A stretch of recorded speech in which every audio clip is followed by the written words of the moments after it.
નમસ્કાર. ક્યારે વિચાર્યું છે કે કેવી રીતે ફક્ત એક જ કોષમાંથી એક સંપૂર્ણ માનવ બને છે?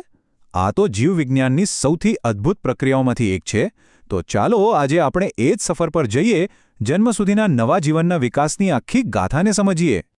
તો સૌથી મોટો સવાલ એ છે કે ગર્ભાશયની અંદર ઉછરી રહેલા નવા જીવનને એને જે પણ જોઈએ છે એ બધું મળે છે કેવી રીતે? આ જે ચિત્ર છે ને એ આપણને આ જટિલ પણ એટલી જ સુંદર પ્રક્રિયા સમજાવશે. આ એક એવા અદ્ભુત જોડાણની વાત છે જે માતા અને બાળક વચ્ચે રચાઈ છે. જુઓ, કોઈ પણ વસ્તુનો વિકાસ થાય એ પહેલાં એને ટકી રહેવા માટે એક સિસ્ટમ તો જોઈએ જ.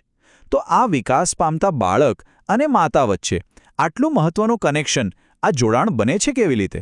ચાલો આખી પ્રક્રિયાને જરા નજીકથી જોઈએ. આ શરૂઆતના તબક્કાનો હીરો કોણ છે ખબર છે? એ છે જરાયુ, એટલે કે પ્લેસેન્ટા. આ એક કામચલાઉ અંગ છે જે ગર્ભાશયની દિવાલ સાથે જોડાય છે અને સાવ સાદી ભાષામાં કહીએ તો માતા અને બાળક વચ્ચે એક બ્રિજનું કામ કરે છે. પોષક તત્વો આપવા, ઓક્સિજન પહોંચાડવો અને કચરો દૂર કરવો. ટૂંકમાં વિકાસ માટે જે કંઈ પણ જરૂરી છે એ બધું જ અહીંથી મળે છે. જરાયુની ભૂમિકા ખરેખર બેવડી છે. એક તો એ એક લાઈફ સપોર્ટ સિસ્ટમ છે. મતલબ કે સારી વસ્તુઓ અંદર લાવે છે અને નકામી વસ્તુઓ બહાર કાઢે છે. અને બીજું, એ એક નાનકડી હોર્મોન ફેક્ટરી જેવું છે.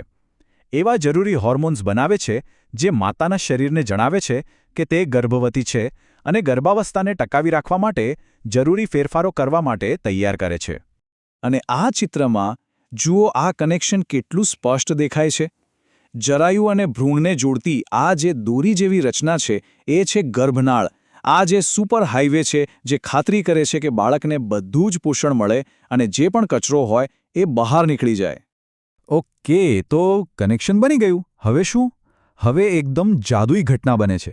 ભ્રૂણ તરત જ આખા શરીરના નિર્માણ માટેની એક બેઝિક બ્લુપ્રિન્ટ, એક માસ્ટર પ્લાન તૈયાર કરવાનું શરૂ કરી દે છે. આ માસ્ટર પ્લાનની શરૂઆત થાય છે 3 મૂળભૂત કોષ સ્તરોથી: બાહ્ય ગર્ભસ્તર, મધ્ય ગર્ભસ્તર અને અંતઃગર્ભસ્તર. તમે આને કોઈ બિલ્ડિંગના 3 પાયાના સ્તર સમજી લો. આ જ એ ફાઉન્ડેશન છે જેના પર આખું શરીર બનવાનું છે. અને આ વાત ખરેખર અદ્ભુત છે કે આ ફક્ત 3 સાદા સ્તરોમાંથી જ આપણા શરીરની એક પેશી અને એક અંગ, પછી મગજ હોય, હૃદય હોય, ત્વચા હોય કે હાડકાં, બધું જ આમાંથી જ વિકસે છે. આ ખરેખર જીવનની એક જીવતી જાગતી બ્લુપ્રિન્ટ છે. તો ચાલો હવે આગળ વધીએ અને જોઈએ કે આ બ્લુપ્રિન્ટ, આ માસ્ટર પ્લાન કેવી રીતે આવનારા 9 મહિનામાં એક સંપૂર્ણ જીવમાં ફેરવાય છે. આ સમયગાળાને આપણે ગર્ભાવસ્થા અવધિ કહીએ છીએ. અહીંથી તો ઘટનાઓ ખરેખર જેટ સ્પીડથી આગળ વધે છે.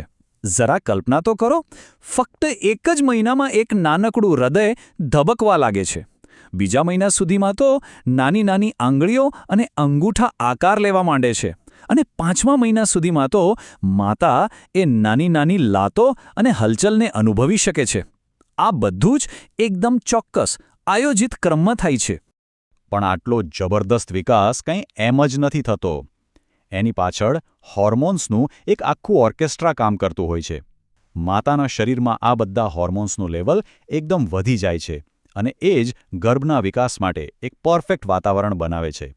અને હવે 9 મહિનાની આ અદ્ભુત સફરના અંતે આવે છે એનો ક્લાઇમેક્સ, જન્મની પ્રક્રિયા, જેને આપણે પ્રસૂતિ પણ કહીએ છીએ.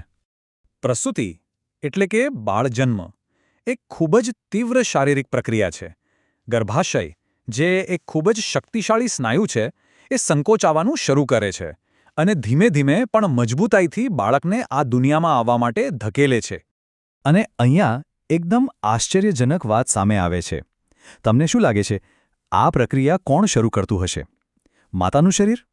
ના, જન્મની પ્રક્રિયાની શરૂઆત ખુદ સંપૂર્ણ વિકસિત ગર્ભ દ્વારા કરવામાં આવે છે. એ જાતે જ સંકેત મોકલે છે કે હું હવે દુનિયામાં આવવા માટે તૈયાર છું. આને એક ડોમિનો ઇફેક્ટની જેમ સમજો. સૌથી પહેલી ડોમિનો કોણ પાડે છે? બાળક. એ એક સિગ્નલ મોકલે છે. આનાથી ગર્ભાશયમાં હળવા સંકોચન શરૂ થાય છે. આ સંકોચન થવાથી ઓક્સિટોસિન નામનો હોર્મોન રિલીઝ થાય છે. હવે આ ઓક્સિટોસિન સંકોચનને વધુ મજબૂત બનાવે છે અને મજબૂત સંકોચનથી વધુ ઓક્સિટોસિન રિલીઝ થાય છે. આ એક પોઝિટિવ ફીડબેક લૂપ છે. આ ચક્ર મજબૂતને મજબૂત બનતું જાય છે જ્યાં સુધી બાળકનો જન્મ ન થાય. પણ રાહ જુઓ, જન્મ સાથે આ સફર પૂરી નથી થતી. જેવી રીતે બાળકનો જન્મ થાય છે તરત જ નવજાત શિશુને સપોર્ટ કરવા માટે એક નવી સિસ્ટમ એક્ટિવેટ થઈ જાય છે. આખી ગર્ભાવસ્થા દરમિયાન માતાનું શરીર આ જ ક્ષણની તૈયારી કરી રહ્યું હતું. જન્મ પછી સ્તન ગ્રંથિઓ દૂધનું ઉત્પાદન શરૂ કરે છે. આ દૂધ પ્રકૃતિ દ્વારા નવા જન્મેલા બાળક માટે ડિઝાઇન કરાયેલો એક સંપૂર્ણ અને સંતુલિત આહાર છે. પણ જન્મ પછીના શરૂઆતના થોડા દિવસોમાં જે દૂધ બને છે એ કંઈ સામાન્ય દૂધ નથી. એને કોલોસ્ટ્રોમ કહેવાય છે અને એની કિંમત ખરેખર પ્રવાહી સોના જેવી છે. કેમ?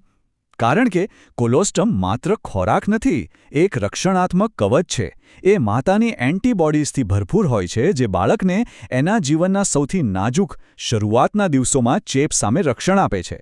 એમ સમજો કે એ બાળકની પહેલી કુદરતી રસી છે. તો એક કોષથી લઈને એક શ્વાસ લેતા બાળક સુધીની આ સફર આ પ્રકૃતિની એક સુંદર રીતે ગોઠવાયેલી સિમ્ફની જેવી છે. આ આપણને જીવનની અંદર રહેલી તાકાત અને એની ચોકસાઈ વિશે કેટલું બધું કહી જાય છે, નહીં? આ ખરેખર જીવનના નિર્માણમાં છુપાયેલી જટિલતા અને સુંદરતા પર વિચાર કરવા મજબૂર કરે છે.